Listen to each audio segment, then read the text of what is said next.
All right, I got a question, a message someone sent me on Instagram asking if I could do a video on this topic. And the question she had was, if I'm not having specific like cravings for things, I'm in recovery, but I'm not having like specific cravings for things, and I'm kind of just used to eating the things that I eat all the time.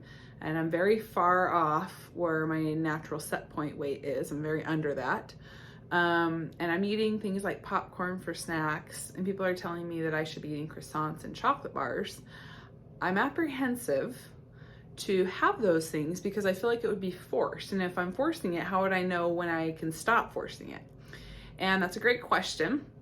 My response to that is, okay, so if you're really, really far off your set point weight, if you're really far under that, you're very likely extremely disconnected from essentially just like your appetite. Like cravings, you're probably going to have less specific cravings, but you have a really strong drive to eat, but you don't really know what even sounds good.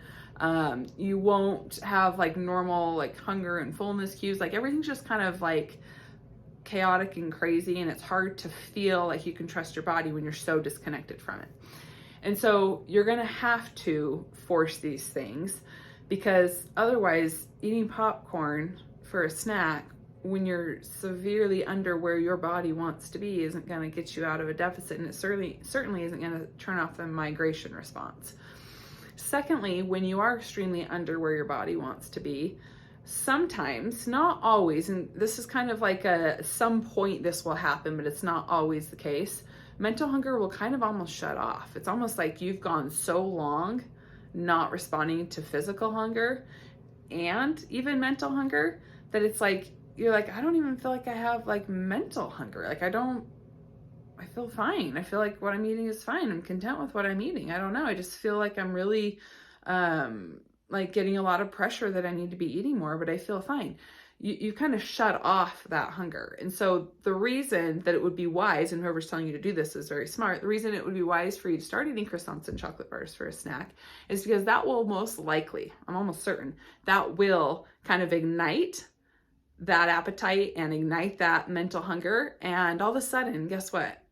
You're going to start craving things other than popcorn.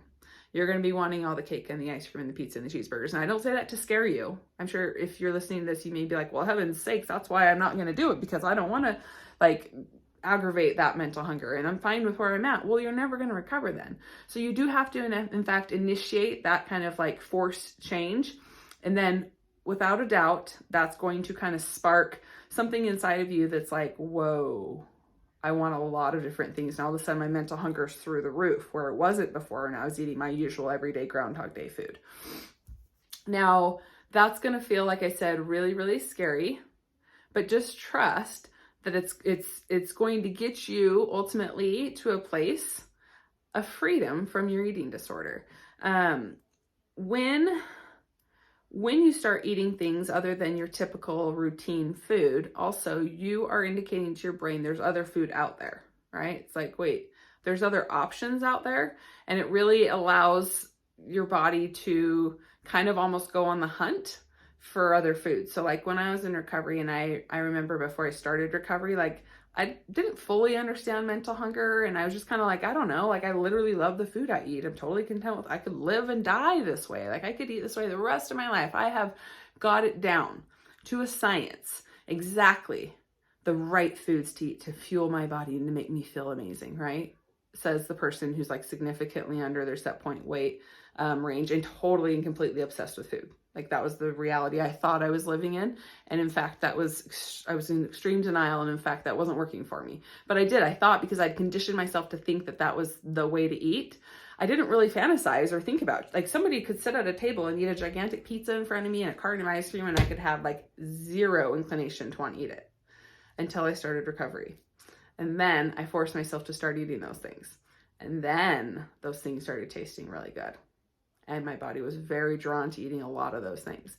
Now, the question you asked was like, when do I know to stop forcing myself? Well, what happens is quickly it won't feel like it's being forced, like I've been addressing. Eventually it's going to feel like that's the drive and that's naturally what you're wanting.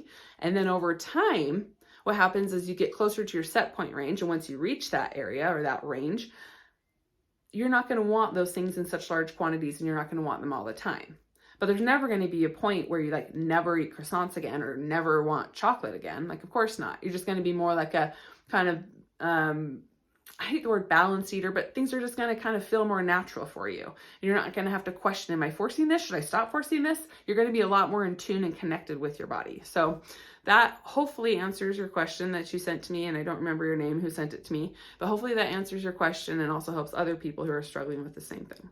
All right. Have a good day.